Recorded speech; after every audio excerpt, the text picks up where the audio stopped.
La Gran Breteche de Honoré de Balzac.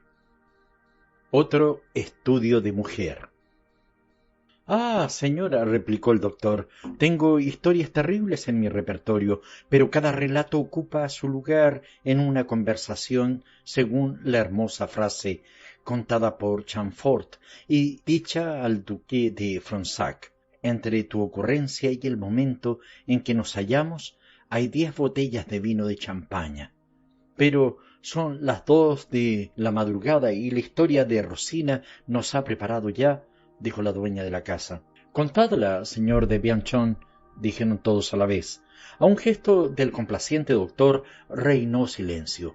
Como a unos 100 pasos cerca de Vendôme, a las orillas del Loire, dijo: se halla una antigua casa parduzca coronada por techos muy elevados y tan completamente aislada que no existe entorno ni tenerla infecta ni mal albergue, como se ven en proximidad de casi todas las ciudades pequeñas. Delante de esta morada hay un jardín que da al río, donde los bojes, raros en otro tiempo, que señalaban las calles de árboles, crecen ahora a su capricho. Algunos sauces nacidos en el Loire han brotado rápidamente como el seto del vallado y ocultan a medias la casa. Plantas de esa que llamamos dañinas decoran con su bella vegetación el talud de la orilla. Sus árboles frutales, descuidados 10 años ha, no producen cosecha alguna. Los espaldares se parecen a hojarances. Los senderos, en otro tiempo arenosos, están llenos de verdolagas, aunque a decir verdad no queda vestigio de sendero. En lo alto de la montaña en que descansan las ruinas del viejo castillo de los duques de Vendôme, el solo sendero por donde el ojo puede penetrar este recinto, se dice que en un tiempo difícil de determinar, este rincón de tierra labró la felicidad de algún gentilhombre, cuidadoso de sus rosas, tulipanes, en una palabra de la horticultura, y sobre todo muy amigo de buenas frutas. Aún se apercibe un emparrado, o más bien los restos de un emparrado en el cual existe todavía una mesa que el tiempo no ha destruido enteramente. Al aspecto de este jardín, que ya no existe, se adivinan las alegrías negativas de una vida apacible, como se adivina la existencia de un buen negociante al leer el epitafio de su tumba. Para completar las ideas tristes y dulces que embargan el alma, uno de los muros ofrece un cuadrante solar adornado con esta inscripción campesinamente cristiana: Ultimam cogita. Los techos de esta casa están horriblemente deteriorados, las persianas cerradas siempre, los balcones cubiertos de niño de golondrinas, las puertas constantemente cerradas. Altas hierbas han dibujado por medio de líneas verdes las hendiduras de las graderías. El herraje está tomado de orín. La luna, el sol, el invierno, el estío, la nieve han socavado las maderas, torcido las planchas, comido las pinturas. El triste silencio que allí reina sólo se ve turbado por las aves, los gatos, las garduñas, las ratas y los ratones, libres de correr, del combatirse, de comerse. Una mano invisible ha escrito en todas partes la palabra misterio. Si, estimulados por la curiosidad, vais a ver esta casa por la parte de la calle, apercibiréis una gran puerta de forma circular en lo alto y en la cual los muchachos del país han hecho numerosos destrozos. Más tarde supe que hacía 10 años que la tal puerta estaba condenada. Por estas brechas irregulares podréis observar la perfecta armonía que existe entre la fachada del jardín y la del patio. Allí reina el mismo desorden. Ramos de hierbas encuadran los pavimentos. Enormes lagartos surcan los muros cuyas enmohecidas crestas están enlazadas por los 1000 festones de la parietaria. Los escalones de la gradería están rotos, la cuerda de la campana podrida, los canalones despedazados. ¿Qué fuego caído del cielo ha pasado por allí? ¿Qué tribunal ha ordenado sembrar de sal esta morada? Se ha insultado allí a Dios, se ha hecho allí traición a Francia. He aquí lo que uno se pregunta: los reptiles trepan por allí sin responderos. Esta casa vacía y desierta es un inmenso enigma cuyo secreto de nadie es conocido. En otro tiempo fue un pequeño feudo y lleva el nombre de la Gran Breteche. Durante el tiempo de mi estancia en Vendôme, donde Desplain me había dejado para cuidar una enferma rica. La vista de esta irregular morada fue para mí uno de los placeres más vivos. No valía más aquello que una ruina.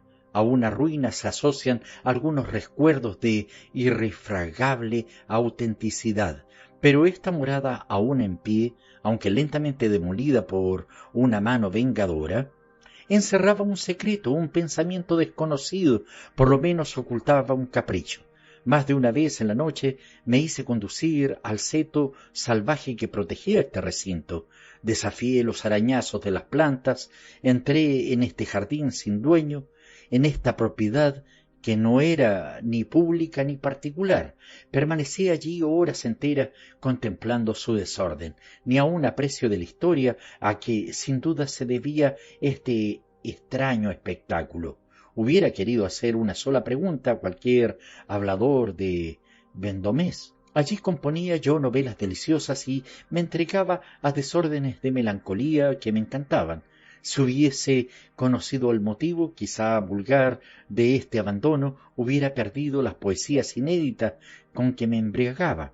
Este asilo representaba para mí las más variadas imágenes de la vida humana, oscurecida por sus desdichas.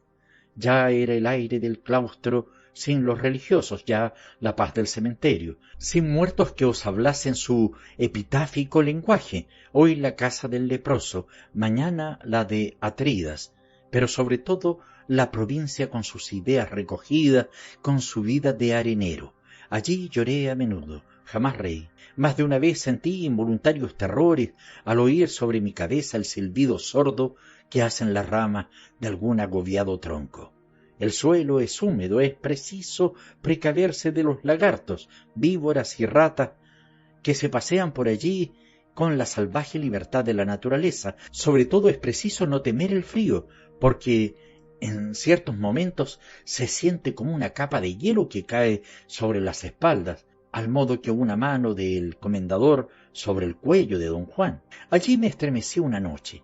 El viento había hecho girar una vieja veleta enmohecida, cuyos chirridos parecieron un gemido lanzado por la casa, en el momento en que acaba un drama bastante tenebroso por el cual me explicaba esta especie de dolor monumentalizado.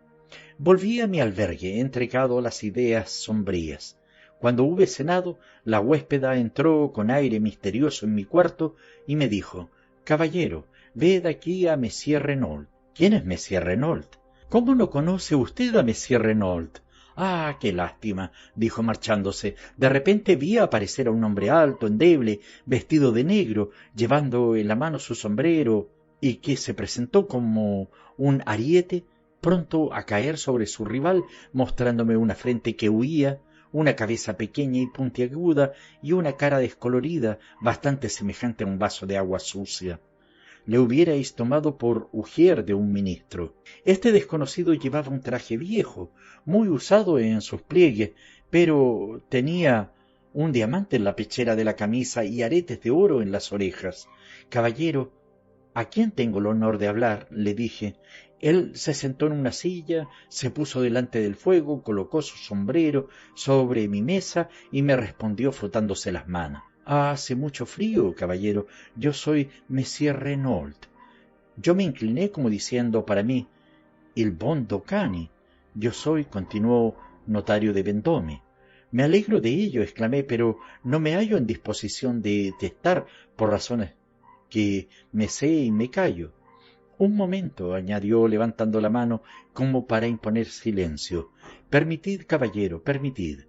He sabido que vais a pasearos algunas veces por el jardín de la Gran Breteche». «Sí, señor». «Un momento», dijo, repitiendo su gesto. «Esa acción constituye un verdadero delito». «Caballero, vengo en nombre y como ejecutor testamentario de la condesa de Merret a rogaros que no continuéis vuestras visitas». «Un momento. No soy un gran turco y no quiero de ningún modo achacaros un crimen, pero a vos os toca ignorar las circunstancias que me obligan a dejar caer y arruinarse la morada más bella de Vendôme. Además, caballero, parecéis hombre de instrucción y debéis saber que las leyes impiden, bajo severas penas, invadir una propiedad cercana. Un seto equivale a un muro, pero el estado en que se halla la casa puede servir de excusa a vuestra curiosidad. No desearía otra cosa sino dejaros en libertad de ir y venir a esta morada, pero encargado de ejecutar la voluntad de la testadora.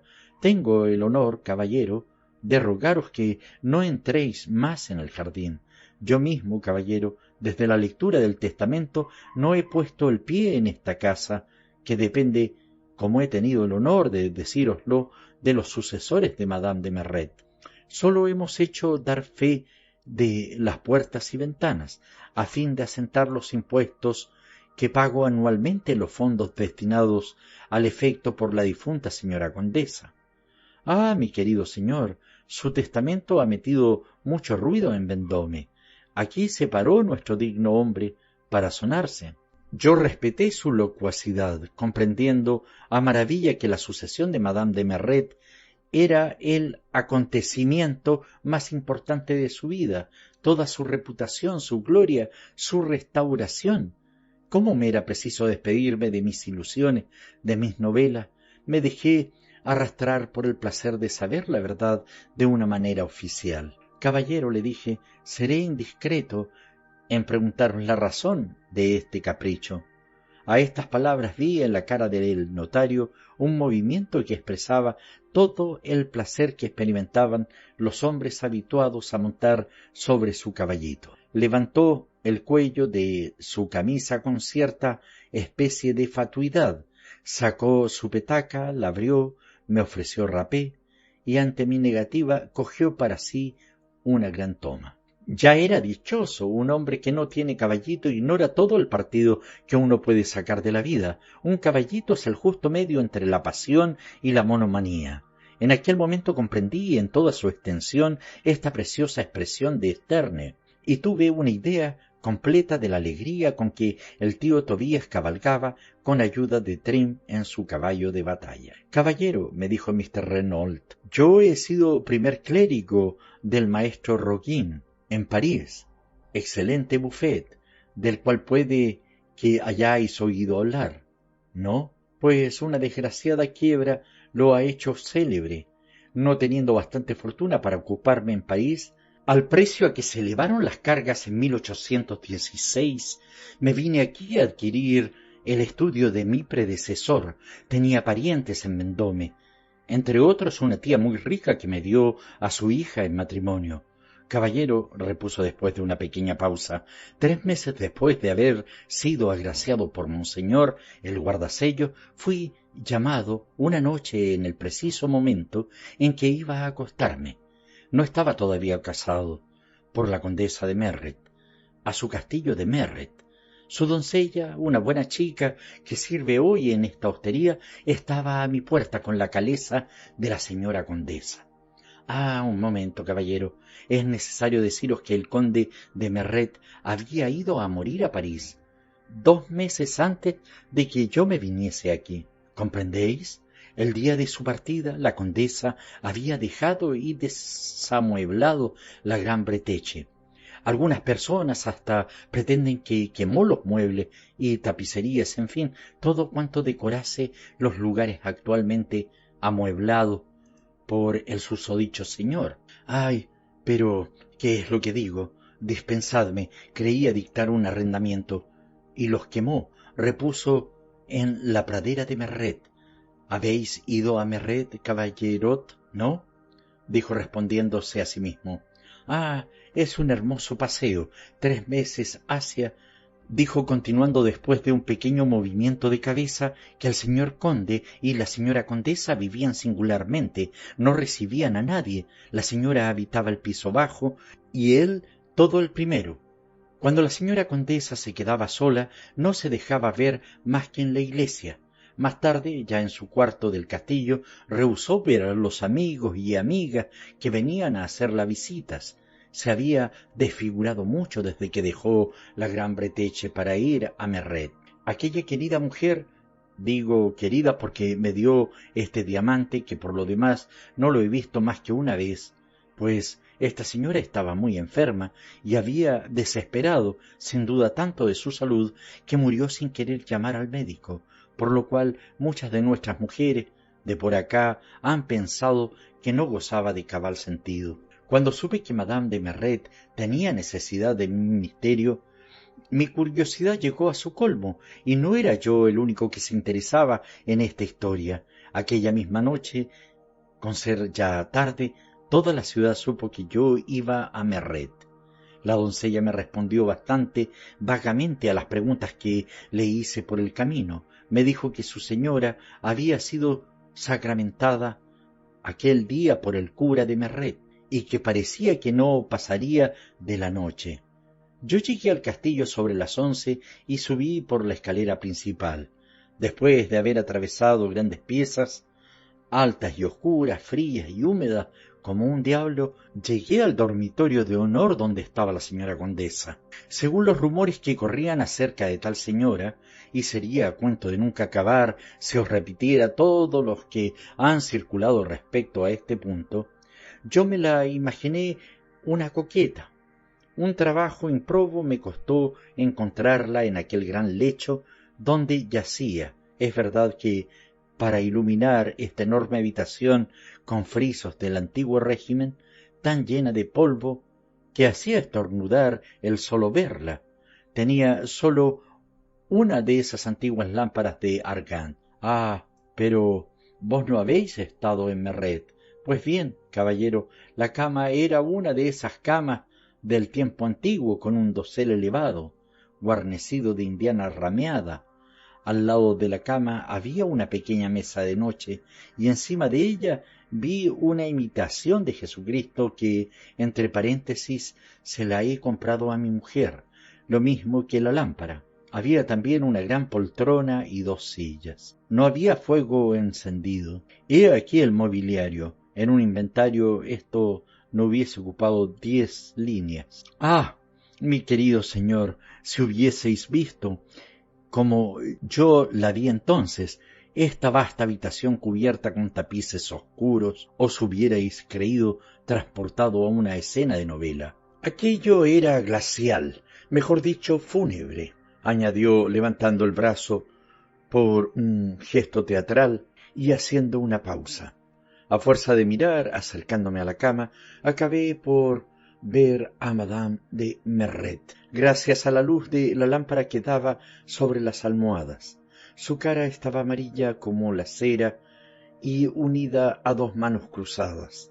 La señora condesa tenía una gorra de encajes que dejaba ver unos hermosos cabellos, blancos como el hilo. Estaba incorporada en la cama y parecía sostenerse con mucha dificultad. Sus grandes ojos negros, abatidos sin duda por la fiebre y ya casi muertos, se movían dentro de la cavidad donde se alojan las cejas. Esto, dijo el notario señalando la arcada de sus ojos, su frente estaba húmeda, sus manos descamadas parecían huesos cubiertos de una piel tierna, sus venas y músculos se veían perfectamente.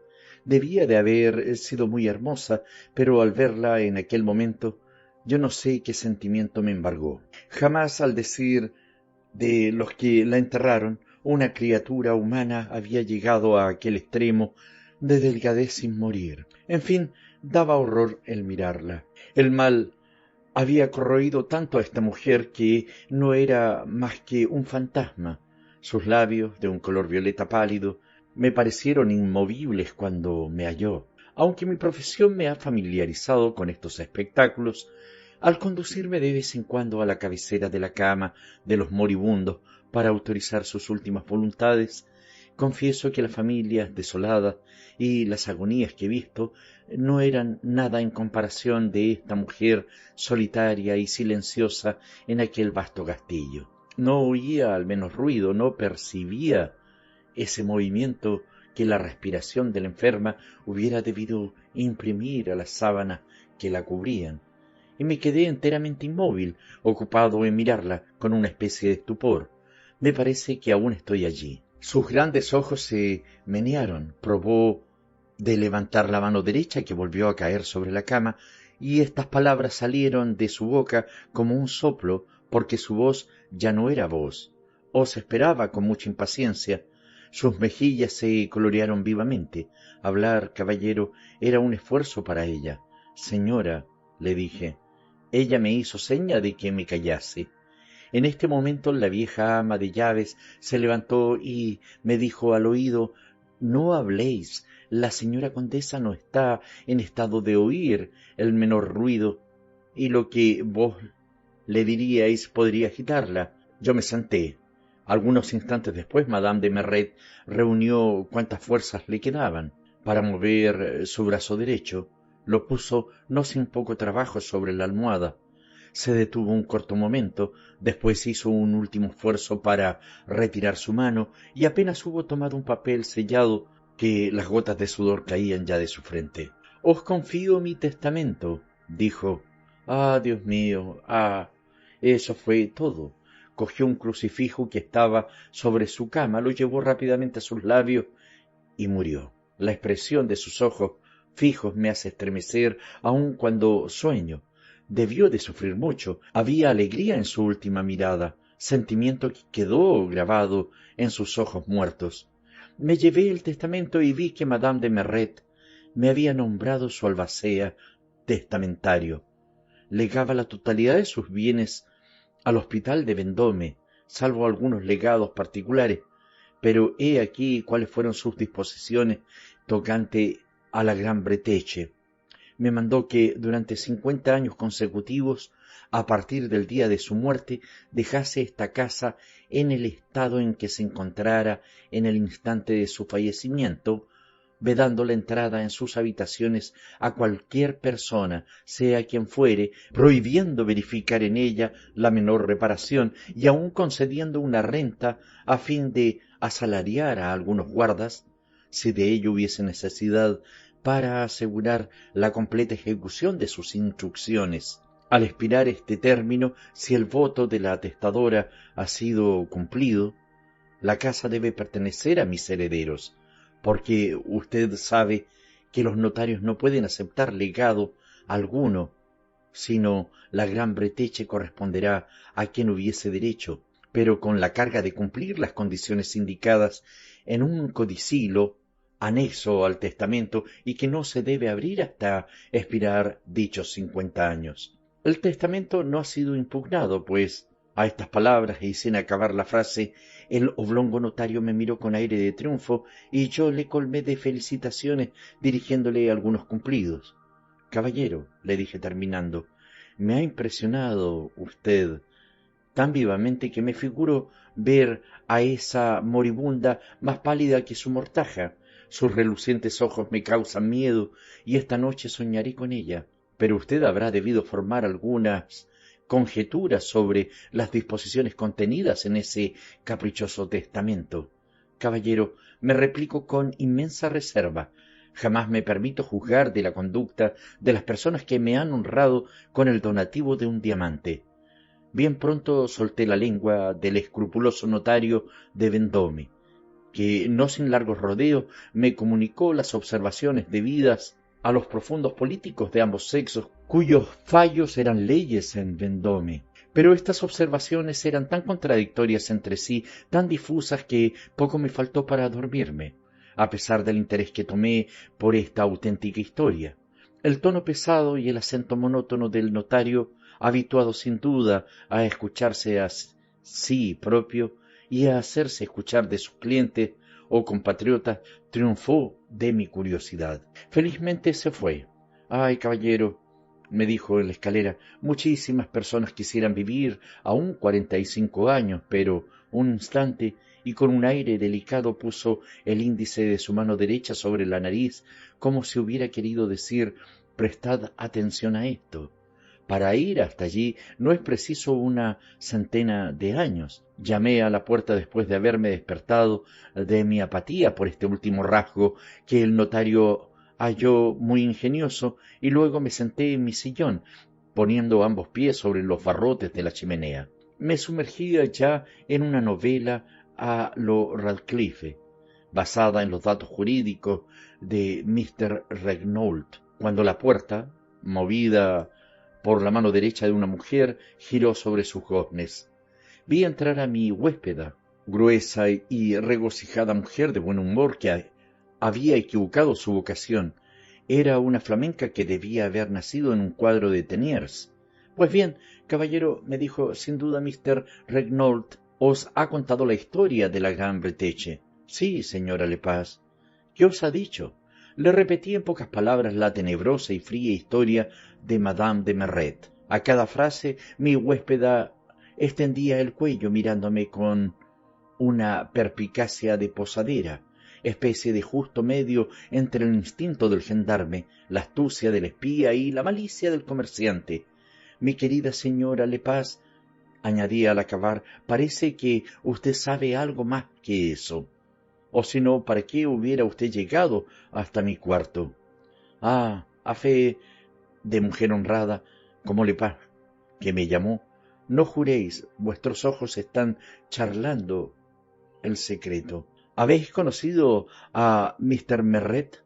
¿Qué tal hombre era? Señor Monsieur de Merret, era un hombre a quien nunca se acababa de ver, tanto tenía de alto. Un digno gentilhombre llegado de Picardía, y que, como nosotros decimos, sabía dónde tenía su mano derecha. Pagaba al corriente para no tener dificultades con ninguna persona. Era vivo, nuestras mujeres lo encontraban todo muy amable. ¿Por qué era vivo?, le dije a mi huéspeda. Quizás por eso, me respondió. Usted comprenderá, caballero, que era preciso valer algo, como quien dice, para casarse con la señora de Merret, que sin querer hacer daño a las demás, era la más rica y bella de Vendôme. Tenía cerca de 20.000 libras esterlinas. Toda la ciudad asistió a su boda. La desposada era delicada y airosa, una verdadera joya de mujer. Ah, en su tiempo formaron una hermosa pareja, fueron felices en el hogar. Oh, sí, sí y no, en cuanto uno se puede presumir, porque ya sabéis que nosotros no vivíamos con ellos a partir un piñón. Madame de Merrete era una buena señora, muy graciosa, que quizás tenía que sufrir en algunas ocasiones el carácter pronto de su marido, pero aunque algo altanero, nosotros le queríamos. Bah, este era su modo de ser cuando se es noble, ¿entendéis? Con todo, habrá sido necesaria alguna catástrofe para que Monsieur y Madame de Merret se separasen violentamente. Yo no he dicho nada de que hubiese habido catástrofe, caballero. No sé nada de eso. Bien, pues yo estoy seguro de que lo sabéis todo. Pues bien, caballero, os lo quiero decir de pe a pa. Al ver subir a vuestra casa el caballero Regnault, he pensado que os habría hablado de Madame de Merret a propósito de la Gran Breteche. Esto me ha dado la idea de consultaros, caballero, pues parecéis un hombre de buenos consejos e incapaz de engañar a una pobre mujer como yo, que no ha hecho jamás daño a nadie y que se encuentra, sin embargo, atormentada por su propia conciencia.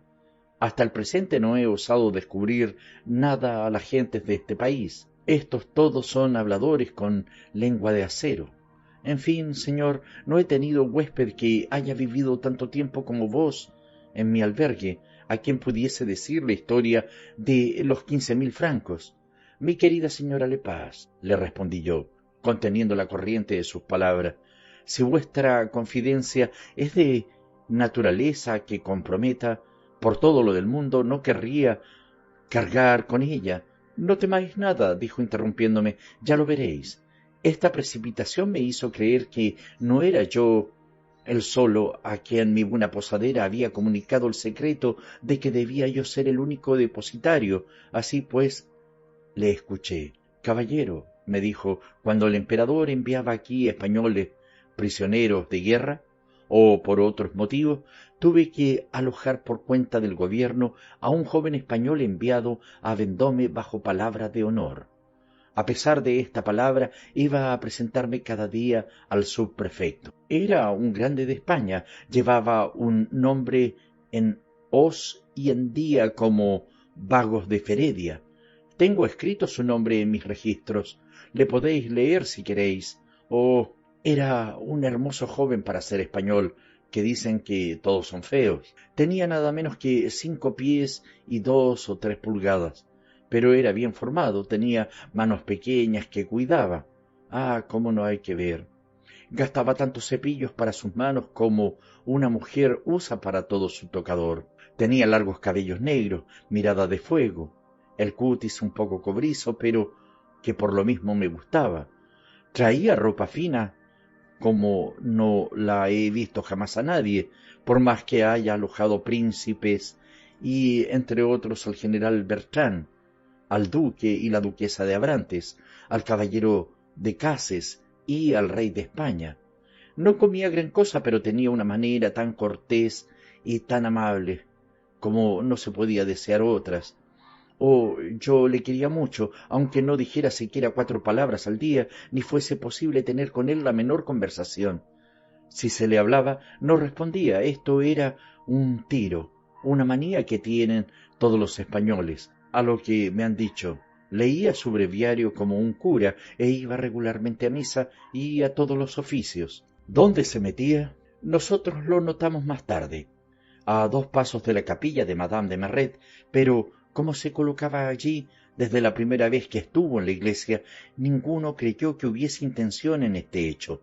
Por entonces, caballero, se paseaba hacia el anochecer por la montaña en las ruinas del castillo. Esta era la única distracción para aquel pobre hombre. Allí se acordaba de su país. Dice que todo son montañas en España. A los pocos días de su detención se retardó un poco. Yo estuve inquieta, no viéndole venir hasta cosa de medianoche, pero todos nos habituamos a sus caprichos. Se llevó la llave de la puerta y no le volvimos a esperar. Se alojaba en la casa que tenemos en la calle de Las Casernes. Por aquel tiempo uno de nuestros mozos de cuadra nos dijo un día que, yendo a bañar los caballos, creyó haber visto al grande de España nadando a lo largo del río como un verdadero pez. Cuando volvió le dije que tuviese cuidado con las hierbas, y me pareció contrariado de que le hubiesen visto en el agua. En fin, caballero, un día, o mejor dicho, una mañana, no le encontramos en su cuarto. No había vuelto. A fuerza de hojear por todos lados, yo vi un escrito en el cajón de su mesa donde había 50 piezas de oro españolas, que llamaban portuguesas y que valían unos 5.000 francos, y además diamantes por valor de 10.000 francos, en una pequeña caja cerrada. Su escrito decía que en el caso de que no regresase, nos dejaba aquel dinero y los diamantes con el encargo de fundar misas para dar gracias a Dios por su evasión y su salud. En aquel entonces aún tenía yo a mi marido, que corrió en su busca. Y he aquí lo gracioso de la historia: solo trajo las ropas del español, que descubrió sobre una gran piedra en una especie de estaca a la orilla del río, hacia el lado del castillo, casi frente por frente de la gran breteche. Mi marido fue allí tan temprano que nadie le vio. Quemó los vestidos después de haber leído la carta y, siguiendo los deseos del conde Feredia, hemos declarado que se ha evadido. El subprefecto mandó en su seguimiento toda la gendarmería, pero guía, aún no le han atrapado. Lepas creyó que el español murió ahogado, pero yo, caballero, no lo pienso así. Antes bien creo que entra por algo en el misterio de la señora de Merret, supuesto que Rosalía me ha dicho que el crucifijo que su señora amaba tanto, que se hizo enterrar con él, era de ébano y marfil. Ahora bien, durante los primeros días de su permanencia aquí, el conde de Feredia tenía uno de ébano y plata que no he vuelto a ver más. Sin embargo, no es verdad, caballero, que no debo tener remordimiento por los 15.000 francos y que me pertenecen del todo. Ciertamente, pero ¿no habéis procurado nunca interrogar a Rosalía?, le dije. Oh, vaya que sí, caballero, pero ¿qué queréis? Esa muchacha es una piedra, sabe algo, pero es imposible hacérselo soltar. Después de haber hablado aún conmigo durante un rato, mi huéspeda me dejó entregado a los más vagos y temerosos pensamientos, a una curiosidad novelesca, a un temor religioso parecido al sentimiento profundo que nos embarga cuando penetramos de noche en una sombría iglesia en uno de cuyos arcos elevados percibimos una débil, lejana luz, una figura indecisa, resbala, se deja oír el roce de ropa o de sotana, y heme aquí temblando. La gran breteche y sus altas hierbas, sus ventanas condenadas, sus herrajes enmohecidos, sus cerradas puertas, sus desiertas habitaciones se aparecieron de golpe ante mis ojos. Intenté penetrar en esa misteriosa morada buscando el nudo de esta solemne historia, el drama que había muerto a 3 personas. Rosalía se apareció ante mis ojos como el ser más interesante de Vendôme. Examinándola descubrí en ella las huellas de un pensamiento íntimo, a pesar de la brillante salud que se esparcía sobre su rostro. Había en ella un principio de remordimiento o de esperanza. Su actitud revelaba un secreto como la de los devotos que rezan con exceso, o la de la joven infanticida que oye siempre el último grito de su hijo. Sin embargo, su actitud era cándida y grosera. Su inocente sonrisa nada tenía de criminal, y la hubierais juzgado inocente con solo ver el gran pañuelo de cuadros, encarnados y azules, que cubría su rostro vigoroso, encuadrado, apretado, ceñido por una tela de rayas blancas y violeta. No pensé, no abandonaré a Vendôme sin saber toda la historia de la Gran Breteche. Para llegar a conseguir mi propósito, si es absolutamente preciso, me haré amigo de Rosalía. Un día le dije: Rosalía, ¿qué mandáis, caballero? ¿Por qué no os habéis casado? Se sobresaltó ligeramente. Oh, no me faltaran hombres cuando se me ocurra ser desdichada, me dijo riendo.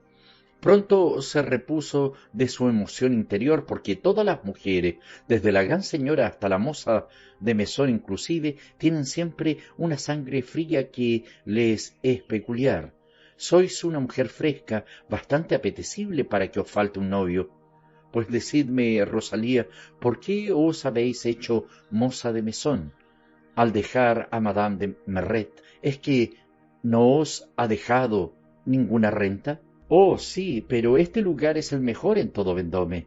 Esta fue una de aquellas respuestas que los jueces y los abogados llaman dilatorias. Me parecía que Rosalía se hallaba en esta novelesca historia como un cuadrete en el centro del tablero de damas. Estaba en el centro mismo del interés y de la verdad. Me parecía enredada en el nudo. No se trataba de llevar a cabo una seducción vulgar, sino de que aquella mujer encerraba el último capítulo de una novela.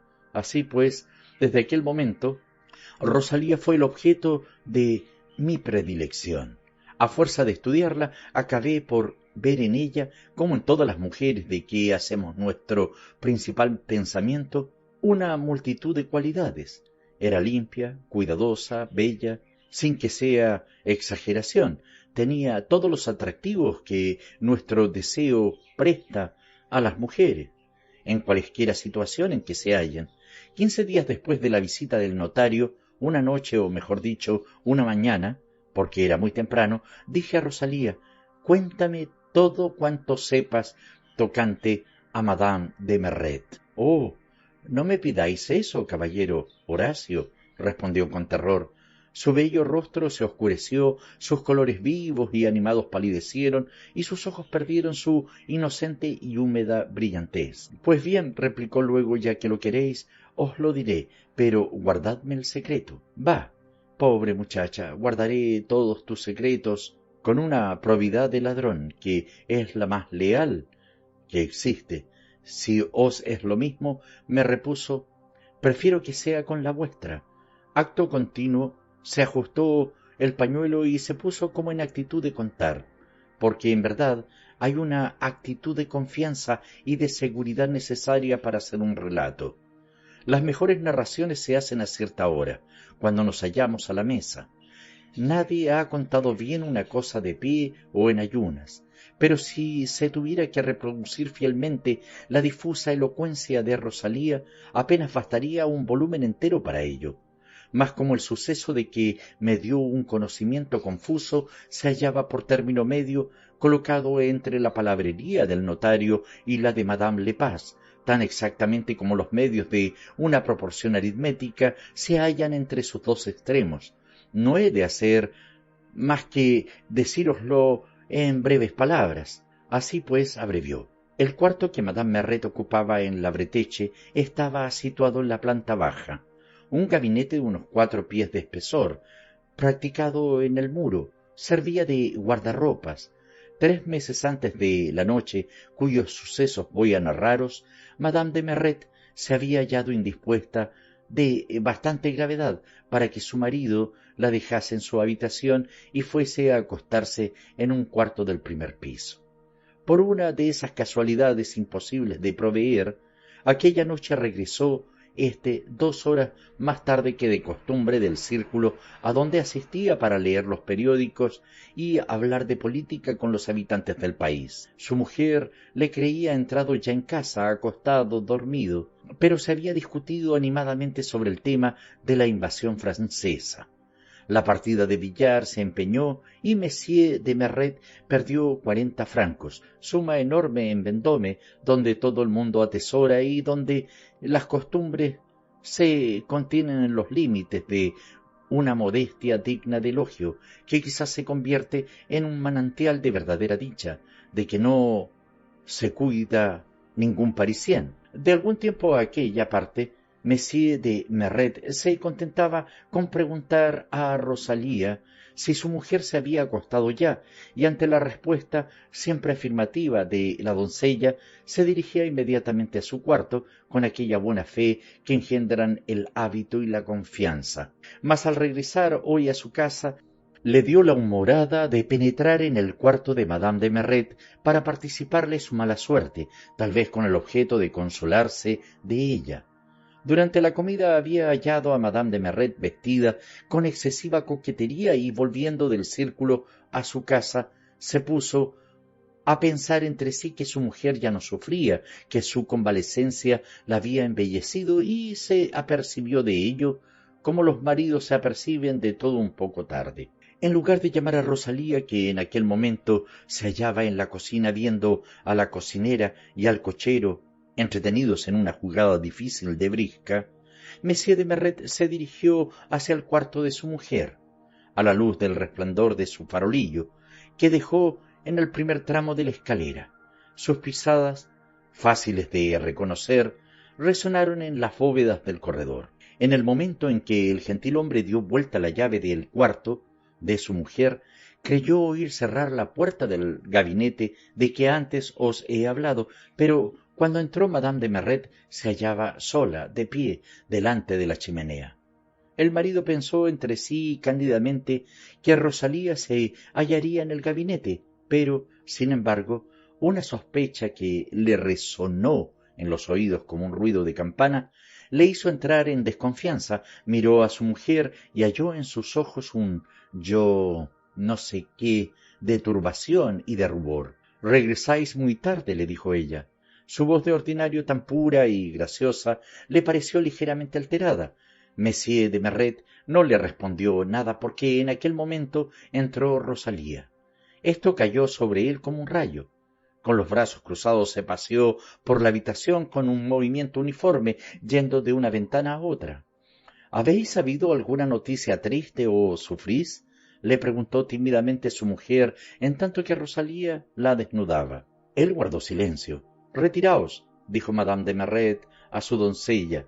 «Yo misma me pondré los papeles para los rizos». Al solo aspecto del rostro de su marido preveía alguna desgracia y quiso quedarse sola con él. Cuando Rosalía se marchó, o lo hizo ver, porque se quedó en el corredor algunos instantes, Monsieur de Merret fue a colocarse delante de su mujer y le dijo fríamente: «Señora, en vuestro gabinete hay alguno». Ella miró a su marido con aire tranquilo y le respondió con ingenuidad: «No, señor». Esta palabra afligió profundamente a Monsieur de Merret. No quería creer en ella y, sin embargo, jamás su mujer le había parecido ni tan pura ni tan religiosa como parecía serlo en aquel momento. Él se levantó para ir a abrir el gabinete, pero Madame de Merret le asió de la mano, le detuvo, le miró con aire melancólico y le dijo con voz singularmente conmovida: «Si no encontráis a nadie, pensad que todo ha acabado para entre los dos». La indecible dignidad retratada en la actitud de su mujer hizo nacer en el gentilhombre una profunda estimación hacia ella y le inspiró una de esas resoluciones a las que sólo falta un teatro más vasto para hacerse inmortales. No, la dijo Josefina, no iré. En uno o en otro caso quedaríamos separados para siempre. Escucha, conozco toda la pureza de tu alma y sé que llevas una santa vida. No querrás, pues, cometer un pecado mortal a costa de ella. A estas palabras, Madame de Merret echó a su marido una mirada feroz. Ten, he aquí tu crucifijo, añadió éste. Júrame ante Dios que ahí dentro no hay nadie. Te creeré y no abriré jamás esa puerta. Madame de Merret tomó el crucifijo y exclamó: Lo juro. Más alto, repuso su marido, y repite: Juro ante Dios que en ese gabinete no hay nadie. Ella repitió la frase sin turbarse. Está bien, dijo fríamente Monsieur de Merret, después de un largo silencio, examinando aquel crucifijo de ébano, incrustado de plata y artísticamente esculpido, dijo: Tenéis una preciosa joya que yo no conocía. Lo vi en casa de Duvivier, cuando pasó por Vendôme en el año último esa banda de prisioneros. Él se lo había comprado a un religioso español. Ah, dijo Monsieur de Merret, volviendo a colgar el crucifijo, y tiró de la campanilla. Rosalía no tardó en llegar. Monsieur de Merret se dirigió apresuradamente a su encuentro, la condujo al pretil de la ventana que daba al jardín y le dijo en voz baja: Sé que Gorenflot quiere casarse contigo, que sólo la pobreza os impide sentar casa, y que tú le has dicho que no serás su mujer si no hallaba medio de hacerse maestro de albañil. Pues bien, anda a buscarle, dile que venga con su paleta y sus útiles. Ten cuidado de no despertar en la casa a nadie más que a él. Su fortuna ascenderá a vuestros deseos. Sal de aquí sin replicar, de lo contrario, y frunció el entrecejo. Rosalía partió. Él volvió a llamarla. Ten, toma mi llavín, le dijo. Juan, gritó Monsieur de Merret con voz atronadora en el corredor. Juan, que era a la vez su cochero y la persona de su confianza, dejó su partida de brisca y se presentó. Idos todos a acostar, le dijo su amo, haciéndole seña de que se acercase, y el gentil hombre añadió en más voz baja: Cuando todos estén dormidos, ¿me entiendes?, bajarás a avisármelo. Monsieur de Merret, que al dar sus órdenes no había perdido de vista a su mujer, volvió tranquilamente junto a ella delante del fuego y se puso a contarle los accidentes de la partida de billar y las discusiones del círculo.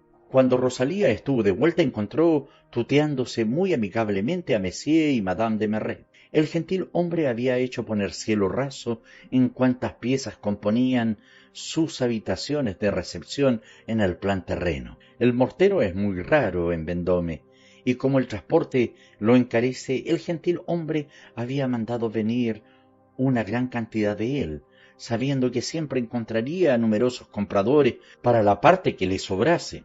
Esta circunstancia le inspiró el deseo que puso en ejecución.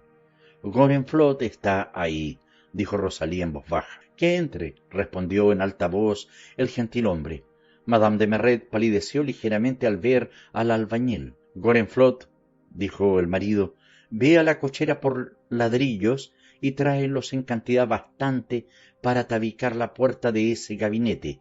Para revestir el muro te servirás del mortero que me sobra. Después, llevando hacia sí a Rosalía y al obrero: Escucha, Gorenflot, dijo en voz baja, esta noche dormirás aquí, pero mañana temprano tendrás un pasaporte para ir al extranjero, a la ciudad que te indique. Te mandaré 6.000 francos para el viaje. Vivirás 10 años en aquella ciudad. Si no te gusta, podrás establecerte en otra, con tal que sea en el mismo país. Pasarás por París, donde me esperarás. Allí te aseguro por un contrato otros 6.000 francos que se te pagarán a tu vuelta en el caso de que hayas cumplido las condiciones de nuestro contrato. A este precio deberás guardar el más profundo silencio sobre todo cuanto has hecho aquí esta noche. En cuanto a ti, Rosalía, te daré 10.000 francos contaderos el día de tu boda, a condición de casarte con Gorenflot, pero para casarte es necesario callarse, si no, no hay dote. Rosalía, dijo Madame de Merret, ven a peinarme. El marido se paseó tranquilamente a lo largo de la habitación, vigilando la puerta al albañil y a su mujer, pero sin manifestar una desconfianza injuriosa. Gorenflot se vio obligado a hacer ruido y Madame de Merret aprovechó un momento en que el obrero descargaba los ladrillos, en tanto que su marido se hallaba a un extremo de la habitación, para decir a Rosalía: «Te doy 1000 francos de renta, querida doncella, si puedes decir a Gorenflot que deje debajo una abertura». Después dijo en alta voz con toda sangre fría: «Ve, ayúdale». Monsieur y Madame de Merret permanecieron silenciosos cuánto tiempo invirtió Gorenflot en aparedar la puerta. Este silencio era cálculo en el marido, que no quería dar pretexto a que su mujer deslizase palabras de doble sentido, y en Madame de Merret era prudencia u orgullo. Cuando estuvo alzada la mitad del muro, el astuto albañil aprovechó un momento en que el gentil hombre se había vuelto de espaldas para dar un paletazo en uno de los 2 vidrios de la puerta. Esta acción dio a comprender a Madame de Merret que Rosalía había hablado a Gorenflot. Entonces vieron un rostro humano sombrío y moreno, de cabellos negros y mirada de fuego. Antes de que se volviera su marido, la pobre mujer tuvo tiempo de signar con la cabeza al extranjero, para quien este signo quería decir: esperad. Hacia las 4 de la madrugada, pues esto pasaba en el mes de septiembre, se acabó la construcción. El albañil se quedó allí bajo la vigilancia de Juan, y Monsieur de Merret se acostó en el cuarto de su mujer. Por la mañana temprano, al levantarse, dijo con indolencia: «Ah, diablo, si es preciso que vaya a la alcaldía por el pasaporte». Se puso el sombrero, dio 3 pasos hacia la puerta pero mudó de pensamiento y cogió el crucifijo. Su mujer se estremeció de gozo. «Irá a casa de Duvivier», pensó. Tan pronto como salió el gentilhombre, Madame de Merret llamó a Rosalía. Después, con una voz terrible, gritó: la paleta, a la obra.